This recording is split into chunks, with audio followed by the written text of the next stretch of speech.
sur le chamanisme aussi, il y a quelque chose qui est intéressant quand on étudie en fait les chamanismes qui ont eu lieu par exemple en Amérique du Sud, qui a eu en Europe, qui ont eu plus bas vers l'Indonésie, même vers la Sibérie, et ainsi de suite. Toutes ces pratiques-là ont des choses en commun. Et une d'elles, en fait, c'est cette idée de devoir mourir pour renaître.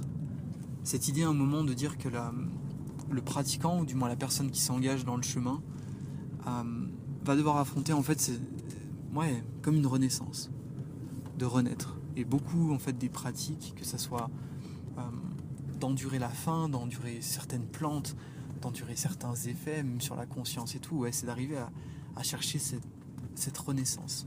Cette renaissance. Et dans beaucoup même de ce que j'ai vu, des pratiques qu'on m'a fait faire ou quoi, c'était cette recherche-là.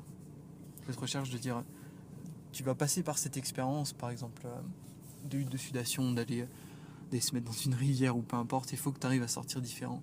On cherche du moins à te faire sortir différent. Et ce changement est dans... Ouais, j'ai encore souvenir de ces pratiques en Australie, que ce soit en Sibérie. Il y a souvent, dans les gens qui commencent à être chamans, ce truc de partir, ou du moins de quitter en fait la société, d'avoir une mort qui soit symbolique ou quasi réelle, et d'arriver à revenir.